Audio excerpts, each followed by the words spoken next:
کتاب حبقوق نبی باب یکم. دعای حبقوق، مصیبت‌های اسرائیل در زمان پراکندگی. وحیی که حبقوق نبی دیده است: تا به کی ای خداوند استغاثه نمایم و تو اجابت نمی‌کنی؟ سوی تو درباره ستم فریاد زنم و تو نجات نمی‌دهی؟ چرا جفا را به من نشان می‌دهی و به خباثت نظر می‌اندازی؟ در صورتی که تاراج و ستم در رو بروی من است و جنگ و جدال به میان می آید و ستیزکاری سر می بردارد. از این سبب شریعت به اعتبار می شود و انصاف هرگز به عمل نمی براید. زیرا که شریر عادل را ملزم می کند، بنابراین انصاف به راه کج می رود. آواز خداوند به قومی که در پراکندگی می باشند. در میان خلقان نظر اندازید و ببینید و خیلی متحیر خواهید شد، زیرا در ایام شما من عمل بجا می آورم که اگر به شما آن را حکایت می کردند باورتان نمی آمد. زیرا اینک من کلدانیان را که خلق سنگدل و تند مزاجند برمی خیزانم که آنها در فراخی های زمین می گردند تا مسکن‌های را که از آن خودشان نیست ضبط نمایند. آنها مدهش و سهمگین می باشند. حکم و شفقت آنها از خودشان به وجود می آید و اسپان آنها از پلنگان چابکتر و از گرگان شب دلیرترند و سواران آنها سرشمارند و سواران آنها از دوردست می آیند، مثل عقابی که سوی شکار خود می شتابد پریده می آیند. سراسر برای ستم می آیند در حالتی که رویشان به پیش نگرانیده شده است و اسیران را مثل ریگ جمع می کنند. و آنها پادشاهان را مسخره می دارند و سروران برای آنها اسباب بازی می باشند. آنها بر هر قلعه می خندند و خاک توده برپا کرده آن را ضبط می نمایند. آنگاه مثل باد وزیده به مکان دیگر می گذرند و گناهکار می شوند، چون که این قوت خود را به خدای خود نسبت می دهند. نبی خداوند را مدح می گوید: تو آخر از ازل وجود داری ای خداوند خدای من، ای قدوس من. پس ما نخواهیم مرد. تو ای خداوند آنها را برای داوری تعیین نموده ای و تو ای صخره من آنها را برای جزا دادن و وجود آورده ای. چشمان تو آنقدر پاک است که نمی توانی شرارت را ببینی و به خباثت نظر اندازی. پس چرا به غداران نظر می اندازی؟ و هنگامی که شریر شخصی از خودش عادلتر را فرو می برد خاموش می مانی؟ و آدمان را مثل ماهیان بحر، مثل خزندگانی که حاکمی ندارند می گردانی؟ وی همه آنها را با شست می کشد و تور خود می درآورد و در دام خود جمع می کند. از این سبب شاد و خرسند می شود. بنابراین برای تور خود قربانی می کند و برای دام خود بخور می سوزاند، زیرا که نصیبه وی از آنها روغنین و خوراک وی با لذت گردیده است. آیا از این سبب نیست که وی تور خود را خالی کرده می ایستد و همیشه خلقها را بیرحمانه می کشد؟ کتاب حبقوق نبی باب دوم. خداوند به حبقوق در رویا جواب می گرداند: در دیدبانگاه خود بر می خیزم و در برج راست می ایستم و انتظاری می کشم تا ببینم که او و من چی خواهد گفت و من درباره شکایت خود چی جواب خواهم داد. و خداوند به من جواب گردانده گفت: رویا را بنویس و بر لوح‌ها حک نما تا که خواننده آن را با تیزی بخواند. زیرا که رویا برای مهلت معین است و از فرجام شهادت می دهد و دروغ نمی گوید. اگر درنگ کند آن را منتظر شو، زیرا که حتما به عمل خواهد آمد، تأخیر نخواهد کرد. اینک کژدل مغرور شده است، ولیکن عادل با ایمان خود خواهد زیست. درست است که میزده غدار است و این مرد مغرور آرامی ندارد. حرصش را مثل دوزخ کلان می کند و مثل مرگ سیری را نمی داند و همه خلقها را پیش خود جمع می کند و همه قومها را پیش خود فراهم می آورد. همه اینها آخر در حق وی مسئله خواهند زد و معمای استهزاء آمیز به زبان رانده خواهند گفت. وای به حال کسی که آنچه را که از آن خودش نیست افزون می کند، تا به کی؟ و خود را زیر بار گرفها می گذارد.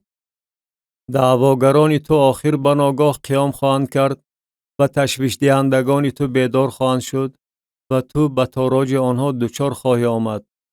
از بس که تو خلقهای زیاد را غارت کردی، تمامی بقیه قومها تو را غارت خواهند کرد، از برای خون آدمان که ریختی و ستمی که در حق زمین و شهر و همه ساکنان آن به عمل آوردی. وای به حال کسی که برای خانه خود با راه بدی دارایی می اندوزد تا که لانه خود را در بلندی برپا نموده خود را از دست شرارت رها کند. رسوایی را برای خانه خود صلاح دیدی وقتی که قومهای زیاد را نیست و نابود کردی و جان خود را در راه گناه انداختی، زیرا که سنگ از دیوار فریاد میزند و غوله چوب به آن جواب میگرداند. وای به حال کسی که شهر را با خون بینا میکند و قصبه را با بی انصافی بنیاد می نماید. این آخر از جانب خداوند لشکر هاست و قوم ها از برای آتش مهنت میکنند و قبیله ها بر عبث خسته می شوند، زیرا که زمین از شناختن جلال خداوند پر خواهد شد چنان که آب بحر را پر می کند. وای به حال کسی که یاران خود را شراب می نوشاند و تو زهر خود را به آن علاوه نموده آنها را مست می گردانی تا که عورت آنها را ببینی. تو به جای جلال از ننگ سیر شده ای، پس تو نیز نوشیده زهرآلود شو. کاسه یمین خداوند بر تو فرود خواهد آمد و رسوایی بر جلال تو. زیرا ستمی که در حق لبنان کردی به سر خودت خواهد آمد و هلاکتی که بر چارپایان آوردی باعث شکست تو خواهد شد، از برای خون آدمان که ریختی و ستمی که در حق زمین و شهر و همه ساکنان آن به عمل آوردی. چی فایده است از صنمی که صنمسازش آن را به وجود آورده است، در صورتی که آن فقط بود و معلم کاذب است، اگرچه صانع این مصنوع با آن توکل کرده بت‌های گنگ ساخته است. وای به حال کسی که به چوب بگوید بیدار شو و به سنگ بی زبان برخیز. آیا آن می تواند تعلیم دهد؟ اینک آن با طلا و نقره پوشیده شده است ولی روح اندرونش نیست. ولیکن خداوند در قصر قدس خود ساکن است، بگذار به حضور او تمام زمین خاموش باشد. کتاب حبقوق نبی باب 3. دعای نبی پر از امیدواری شادیانه است. دعای حبقوق نبی بر اسلوب سرود جانسوز. خداوندا، آوازت را شنیدم هراسان شدم. خداوندا، عمل خود را در سالهای نزدیک زنده نما، در سالهای نزدیک آن را ظاهر بساز. در وقت غضب رحم را به یاد آور. خدا از تیمان می آید و قدوس از فاران. سیلا. شکوه او آسمان را فرا گرفته است و جلال او زمین را پر کرده است و درخش او مثل نیر است. دعاها از دست اوست و نهانگاه جلال او در آنجاست. پیشا پیش او وبا روان است و از پس قدمهایش علنگه بیرون می آید. چون بیستد زمین را به جنبش می آورد، چون نظر افکند خلقها را به لرزه می اندازد و کوههای ازلی می ترکد، پشته های ابدی پست می شود. طریقهای او جاودانی است. خیمه های کوشان را زیر بار مصیبت دیدم. چادرهای زمین مدیان را لرزه گرفته است.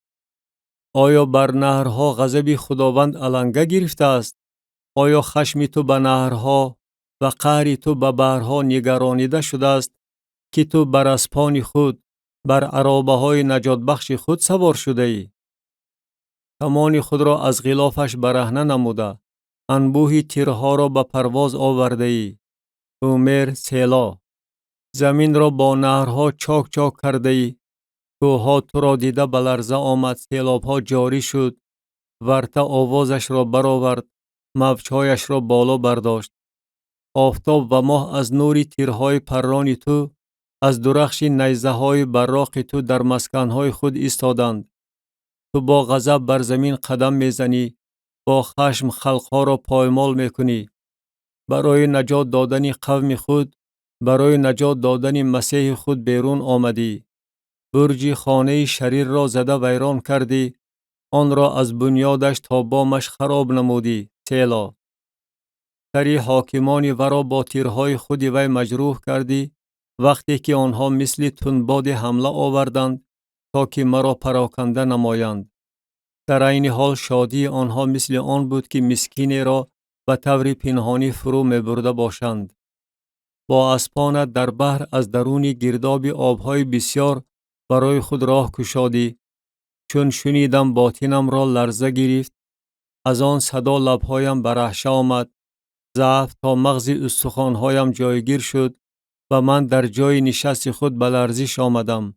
و حالان که در انتظار روز تنگی، وقتی که قوم با فوجهای خود بر ما هجوم آورند، من باید آرام باشم. اگرچه درخت انجیر گل نکند و تاکها بار نآورد و میوه زیتون موافق چشم داشت نباشد و کشتزارها حاصل ندهد و گوسفندان از قوره تلف شود و گاوها در آغل موجود نباشد، ولی من در خداوند شاد خواهم بود و در خدای نجات خود به وجد خواهم آمد. خداوند خدا قوت من است. او پایهای مرا مثل پایهای آهویان میگرداند و مرا بر بلندی هایم هدایت می نماید.